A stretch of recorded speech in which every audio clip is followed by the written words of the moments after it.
السلام علیکم. جہانزیب عباسی ایک نئے پروگرام کے ساتھ حاضر ہے. 3 موضوعات جس کے اوپر بات کریں گے. ایک تو معاملہ یہ ہے کہ اعلیٰ عدلیہ میں جو ججز کو پلاٹس دینے کا معاملہ تھا، اس پہ جسٹس اطہر من اللہ جب چیف جسٹس اسلام آباد ہائی کورٹ تھے، ایک بہت اچھا فیصلہ ان کی جانب سے دیا گیا تھا. اس فیصلے کو سپریم کورٹ کے 3 رکنی بینچ نے کالعدم قرار دیا ہے. اس کی ریزننگ کیا ہے، یہ تفصیلی فیصلہ جب آئے گا تو آپ سے ضرور شیئر کریں گے اس میں کہ وجوہات کیا بتائی گئی ہیں. 6 ماہ بعد محفوظ شدہ فیصلہ سنایا گیا ہے. اس پہ کون کون سے ہمارے سپریم کورٹ کے ججز ہیں جن کے پلاٹس تھے، اس پہ بھی ڈسکس کریں گے. دوسرا اہم معاملہ ہے آئینی بینچ میں آج پھر اہم کیسز کی سماعت ہوئی، اور آج کی کیس پروسیڈنگ کے دوران جسٹس عائشہ ملک صاحبہ نے خاصی اہم آبزرویشنز دی ہیں، اس کے اوپر بات کریں گے. اور تیسرا کچھ الیکشن میٹرز جسٹس شاہد وحید صاحب کی سربراہی میں قائم بینچ کے سامنے سماعت کے لیے مقرر تھے. اس میں ایک مرتبہ پھر فارم 45 اور 47 کی ڈسکشن ہوئی ہے، وہ کیا ہوا ہے. تو سب سے پہلے تو آپ کو بتائیں کہ اسلام آباد کے جو سیکٹر F14 اور F15 میں ججز اور بیوروکریٹس کو پلاٹس کی الاٹمنٹ کا جو معاملہ تھا، اس پہ سپریم کورٹ نے فیڈرل امپلائیز ہاؤسنگ اتھارٹی کی اپیل منظور کرتے ہوئے یہ معاملہ دوبارہ اسلام آباد ہائی کورٹ کو بھیج دیا ہے. جسٹس عائشہ ملک صاحبہ نے مختصر فیصلہ جو ہے وہ اوپن کورٹ میں پڑھ کے سنایا ہے. 6 ماہ بعد یہ فیصلہ محفوظ کیا گیا تھا. فروری 2022 میں سابق چیف جسٹس اسلام آباد ہائی کورٹ اطہر من اللہ، جو اس وقت سپریم کورٹ کے سینئر جج ہیں، ان پر مشتمل ان کی سربراہی میں 2 رکنی بینچ تھا، جس نے F14-15 کی اسکیموں کو غیر آئینی قرار دینے کے ساتھ ساتھ یہ بھی کہا تھا کہ یہ مفاد عامہ کے خلاف ہے. اور ساتھ ہی اس فیصلے میں یہ بھی کہا گیا تھا کہ ریاست کی زمین جو ہے وہ یہ اشرافیہ کے لیے نہیں ہے، بلکہ پبلک پرپس کے لیے، یعنی عوامی مفاد کے لیے ہے. اور بیلٹنگ میں جن ججز کے نام پلاٹس کی فہرستوں میں آئے تھے، اس میں بڑی طویل فہرست ہے. سابق چیف جسٹس عمر عطا بندیال ہیں، اسی طرح سابق چیف جسٹس گلزار احمد ہیں، انور زید جمالی ہیں، جسٹس ریٹائرڈ امیر ہانی مسلم ہیں، خلجی عارف حسین ہیں، سمیت متعدد جو ہیں وہ بیوروکریٹس بھی ہیں اور ججز بھی ہیں جن کے نام اس پلاٹس میں آئے. ان پلاٹس کی بیلٹنگ ہے اس میں ان کے نام آئے تھے.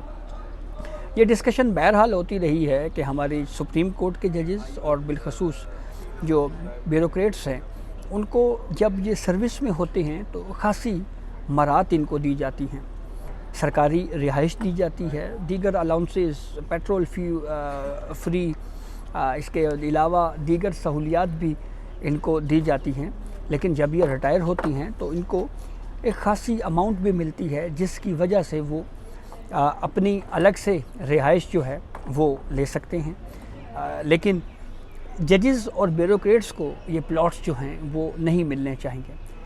لیکن بہرحال اس ہاؤسنگ اسکیم میں ایک کوٹے کا نظام ہے، جس کے تحت ہمارے سپریم کورٹ کے ججز اور اس کے علاوہ جو بیوروکریٹس ہیں ان کو پلاٹس دیے جاتے ہیں. جوڈیشل ہسٹری میں کچھ ایسے ججز بھی گزرے ہیں جنہوں نے پلاٹس لینے سے انکار کیا، جیسے سابق چیف جسٹس جواد اس خواجہ ہیں، انہوں نے کوئی پلاٹ نہیں لیا. ہائی کورٹ میں بطور جج آفر ہوا، انہوں نے کوئی پلاٹ نہیں لیا. سپریم کورٹ میں ایز اے جج، as a chief justice in کو پلاٹس آفر ہوئے، انہوں نے نہیں لیے. اور پھر دوسرا نام آتا ہے سابق چیف جسٹس قاضی فائز عیسیٰ کا. ان کو بھی سرکاری پلاٹس کی آفر کی گئی لیکن انہوں نے نہیں لی. لیکن اس کے مقابلے میں جیسے میں نے آپ کو نام گنوائے، عمر عطا بندیال، گلزار احمد، انور زید جمالی، امیر ہانی مسلم، خلجی عارف حسین، بے شمار ایسے ہمارے ججز ہیں جو ریٹائرڈ ہیں، اور انہوں نے باقاعدہ F14-15 میں درخواستیں دیں، بیلٹنگ میں ان کے نام آئے. اور اب جو ہے وہ اس پلاٹس کی جو اسکیم ہے، جو اطہر من اللہ کی سربراہی میں 2 رکنی بینچ اسلام آباد ہائی کورٹ نے کالعدم قرار دیا تھا، جو فیصلہ اس کو سپریم کورٹ نے جو ہے وہ نہ صرف فیڈرل گورنمنٹ امپلائیز اتھارٹی کی اپیل منظور کی ہے، بلکہ یہ معاملہ دوبارہ اسلام آباد ہائی کورٹ بھیج دیا ہے. دوسرا موضوع ہے ہمارا، وہ ہے الیکشن موضوعات سے متعلق. ایک تو بلوچستان کی صوبائی نشست PB-21 ہب میں دوبارہ گنتی سے متعلق کیس تھا، اور کورٹ نے پیپلز پارٹی کے علی حسن زہری کی اپیل منظور کرتے ہوئے دوبارہ گنتی سے متعلق معاملہ ایک مرتبہ پھر الیکشن کمیشن کو بھیجا ہے، اور یہ کہا ہے کہ الیکشن کمیشن اس معاملے کے اوپر دوبارہ گنتی کی جو درخواست ہے اس کو اثر نو سنے اور فیصلہ کرے۔ جسٹس شاہد وحید کی سربراہی میں 3 رکنی بینچ نے اس کیس پر سماعت کی۔ اسی طریقے سے بلوچستان کے ایک صوبائی حلقہ PB 45 کے 15 پولنگ سٹیشنز پر دوبارہ گنتی سے متعلق معاملہ تھا۔ سپریم کورٹ نے علی محمد جتک کی ٹریبیونلز کے فیصلے کے خلاف جو اپیل ہے وہ خارج کرتے ہوئے الیکشن ٹریبیونل کا فیصلہ برقرار رکھا ہے۔ جسٹس عقیل عباسی نے اس کیس میں فارم 45 کا ذکر کیا اور کہا کہ اس کیس میں الزام فارم 45 اور 47 میں تضاد کا ہے، فارم 45 اور فارم 47 کا فرق بھی دیکھ لیں۔ جسٹس عقیل عباسی نے یہ بھی کہا کہ ریکارڈ میں بھی واضح تضاد نظر آ رہا ہے، حیران کن طور پر فارم 45 سے متعلق الزامات جو ہیں وہ دونوں اطراف ہیں۔ اب آتے ہیں جو آئینی بینچز نے جن کیسز کے اوپر سماعت کی، اس میں جسٹس عائشہ ملک صاحبہ نے بھی کچھ اہم آبزرویشنز دی ہیں، وہ کیا ہیں اور کون کون سے کیسز آج آئینی کورٹ میں تھے۔ ایک تو سنی اتحاد کونسل کو پارلیمانی جماعت قرار دینے کے خلاف جو درخواست ہے اس پر جسٹس امین الدین خان کی سربراہی میں 7 رکنی آئینی بینچ نے سماعت کی۔ مولوی اقبال حیدر جو درخواست گزار ہیں انہوں نے کہا کہ درخواست تو میری طرف سے بروقت دائر کی گئی تھی، لیکن اس کا ریویو جو ہے وہ ابھی پینڈنگ ہے اور یہ کیس جو ہے وہ میں سمجھتا ہوں کہ یہ غیر مؤثر ہے۔ تو جیسے جمال خان بندوخیل نے کہا کہ اب ہم سے غیر آئینی کام کیوں کروانا چاہتے ہیں، امیدوار کی مرضی ہے، سیاسی جماعت میں وہ چاہے شامل ہو یا چاہے نہ ہو۔ جسٹس امین الدین خان نے کہا کہ مولوی اقبال حیدر صاحب آپ پھر اسی طرف جا رہے ہیں جس وجہ سے آپ کے اوپر پابندی لگی تھی، تو کورٹ نے بہرحال رجسٹرار آفس کے اعتراضات برقرار رکھتے ہوئے یہ اپیل خارج کر دی۔ اسی طرح سے آئینی بینچ میں ایک درخواست تھی کہ سائلین کو سپریم کورٹ تک رسائی نہیں ملتی، آلموسٹ 90% سائلین ایسے ہیں جو سپریم کورٹ تک پہنچ نہیں پاتے۔ اس پر بھی 7 رکنی آئینی بینچ نے جب سماعت شروع کی تو جسٹس جمال خان بندوخیل نے کہا کہ ہم آپ کو براہ راست سن رہے ہیں، آپ کی درخواست پر ہیرنگ ہو رہی ہے، تو اس سے زیادہ آپ کو کیا رسائی چاہیے؟ آپ تو اپنے ہی ادارے کو برباد کر رہے ہیں۔ کوئی کہتا ہے کہ ہماری عدلیہ کا نمبر 120واں ہے، کوئی کہتا ہے کہ ہماری عدلیہ کا نمبر 150واں ہے، پتہ نہیں یہ نمبرز کہاں سے آتے ہیں۔ اس درخواست کو سپریم کورٹ نے خارج کیا۔ پھر اسی طرح سے اعلیٰ عدلیہ میں ریفارمز کے حوالے سے درخواست تھی کہ ٹرائل جو ہے وہ مکمل کرنے کے لیے فریم ورک طے ہونا چاہیے۔ اس پہ جسٹس عائشہ ملک صاحبہ نے کہا کہ فوجداری قانون سمیت کئی قوانین میں ٹائم فریم جو ہے وہ موجود ہے۔ جسٹس جمال خان نے کہا کہ ٹائم لائن کے لیے پارلیمنٹ سے جا کے قانون سازی کروا لیں۔ درخواست گزار حسن رضا نے کہا کہ ٹرائل مکمل ہوتے ہوتے 20 سے 40 سال لگ جاتے ہیں۔ جسٹس عائشہ ملک نے کہا کہ ایسی عمومی باتیں نہ کریں اور نہ ہی الزام لگائیں، سسٹم پرفیکٹ نہیں ہے لیکن پیش رفت اس حوالے سے ضرور ہو رہی ہے۔ آپ کی درخواست نیشنل جوڈیشل پالیسی سے متعلق ہے، آرٹیکل 184 کی شق 3 کے تحت درخواست پر کسی کو ہدایت جاری نہیں کریں گے۔ جسٹس عائشہ ملک نے پھر یہ بھی کہا کہ جہاں اصلاحات ہو رہی ہیں وہاں جا کر شمولیت اختیار کر لیں، یہ ہمارا کام نہیں ہے۔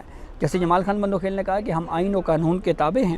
جسٹس مسرت ہلالی نے ایک آبزرویشن ضرور دی، انہوں نے کہا کہ عدالتی ریفارمز کے لیے جسٹس مسرت ہلالی نے کہا کہ اگر ہماری طرف سے بھی سخت رد عمل آیا تو اس سے مایوسی پھیلے گی۔ تاہم جسٹس عائشہ ملک نے کہا کہ عدالتی ریفارمز کے لیے لا اینڈ جسٹس کمیشن موجود ہے جس کے چیئرمین چیف جسٹس یحییٰ آفریدی ہیں، وہاں سے رجوع کریں۔ اس درخواست کو بھی سپریم کورٹ نے خارج کر دیا۔ پھر اسی طرح سے کرپٹ سرکاری عہدیداران کو برطرف کرنے سے متعلق درخواست کو بھی ناقابل سماعت قرار دے کر خارج کیا۔ جسٹس عائشہ ملک نے یہاں پہ بھی کچھ کویشچنز اٹھائے۔ انہوں نے کہا کہ آپ کی درخواست میں استدعا ہے کہ تمام سرکاری ملازمین کام نہیں کرتے انہیں فارغ کر دیں، آپ ان سرکاری افسران کی نشاندہی کریں اور متعلقہ اداروں سے رجوع کریں۔ جسٹس محمد علی مظہر نے کہا کہ آپ نے اپنی درخواست میں کسی سرکاری افسر کا نام تک نہیں لکھا۔ جسٹس جمال خان بندوخیل نے کہا کہ آپ کا کون سا کام نہیں ہوا، آپ ذرا کورٹ کو تو بتائیں۔ پھر انہوں نے یہ بھی کہا کہ اس کا کیا مطلب ہے، ہم صدر، وزیر اعظم، اسپیکر اور پارلیمنٹرین سب کو نکال دیں۔ کورٹ نے یہ درخواست بھی ناقابل سماعت قرار دے کے خارج کی ہے۔ اسی طرح سے لاہور ہائی کورٹ میں ججز کی سینیورٹی کے حوالے سے سابق جج فاروق عرفان کی درخواست پر سماعت ہوئی۔ جسٹس ریٹائرڈ فاروق عرفان، ان کا نام پاناما میں آ گیا تھا، سپریم جوڈیشل کونسل میں ان کے خلاف کمپلینٹ آئی تو یہ ریزائن کر گئے تھے، تو ایک سینیورٹی کے حوالے سے ایک پرانی درخواست جو ہے وہ ان کی پینڈنگ تھی۔ اس پہ جناب حامد خان صاحب پیش ہوئے اور کورٹ نے کہا کہ مستقبل میں کسی اور مقدمے میں سینیورٹی کے اصول کا جو معاملہ ہے اس کو دیکھیں گے۔ جسٹس عائشہ ملک نے ایڈوکیٹ حامد خان سے مکالمہ کرتے ہوئے کہا کہ کیا آپ اس کیس کو چلانا چاہتے ہیں؟ 4 ججز کے حوالے سے ایشو تھا، یہاں تو ججز اب ریٹائر بھی ہو چکے ہیں، جسٹس محمد علی مظہر نے کہا کہ 5 لوگوں نے ایک ساتھ حلف لیا تو عمر کے حساب سے سینیورٹی طے ہوگی۔ جسٹس عائشہ ملک نے کہا کہ آپ عدالت کو اکیڈمک ایکسرسائز کی طرف لے کر جا رہے ہیں۔ حامد خان صاحب نے یہاں پہ کورٹ کو بتایا کہ ججز کا نوٹیفیکیشن ساتھ ہونے کے بعد اگر حلف ایک دن تاخیر سے بھی لیں تو سینیورٹی برابر نہیں ہوگی۔ فاروق عرفان نے امریکہ ہونے کی وجہ سے چیف جسٹس کو آگاہ کر کے حلف ایک دن بعد اٹھایا تھا۔ اس پہ جسٹس محمد علی مظہر نے کہا کہ جج جب تک حلف نہیں اٹھاتا تب تک وہ جج نہیں ہو سکتا۔ جسٹس جمال خان بندوخیل نے کہا کہ آپ ریویو میں آئے ہیں، فیصلے میں غلطی کیا ہے ہمیں وہ بتائیں۔ پھر جسٹس جمال خان بندوخیل نے کہا کہ اگر کوئی شخص نوٹیفیکیشن کے 1 ماہ تک حلف نہیں لیتا اور بعد میں وہ انکار کر دی تو کیا ہوگا۔ جسٹس محمد علی مظہر نے کہا کہ بہتر ہے آپ اس معاملے کو اوپن رکھیں، کسی اور کیس میں اس معاملے کو دیکھ لیجئے گا۔ تو یوں اس درخواست کو بھی سپریم کورٹ نے جو ہے وہ ڈسپوزڈ آف کر دیا ہے۔ آئینی بینچ کام کر رہا ہے، کیسز جو ہے وہ ٹیک اپ ہو رہے ہیں۔ زیادہ تر کیسز جو ہیں وہ اس میں ہم نے دیکھے ہیں کہ غیر مؤثر ہیں، اور کچھ کیسز میں بہرحال نوٹسز کر کے پروسیڈنگ کو آگے بھی بڑھایا جا رہا ہے۔ دوسری جانب ایک سٹیپ جو سپریم کورٹ کی جانب سے لیا گیا ہے کہ ریگولر کیسز بھی متاثر نہ ہوں، اس کے لیے آئینی بینچز جو ہیں وہ 11:30 بجے ریگولر بینچز میں بیٹھ رہے ہیں۔ کل بھی آئینی بینچ میں مختلف کیسز سماعت کے لیے مقرر ہیں، بالخصوص آڈیو لیکس کے حوالے سے ایک کیس خاصا اہمیت کا حامل ہے، تو کل اس کی تفصیل آپ سے شیئر کریں گے۔ یہ اب تک کی اپڈیٹ تھی جس سے ہم نے آپ کو آگاہ کیا۔ اپنے فیڈ بیک سے ضرور آگاہ کیجیے گا۔ اجازت دیجیے، اللہ حافظ۔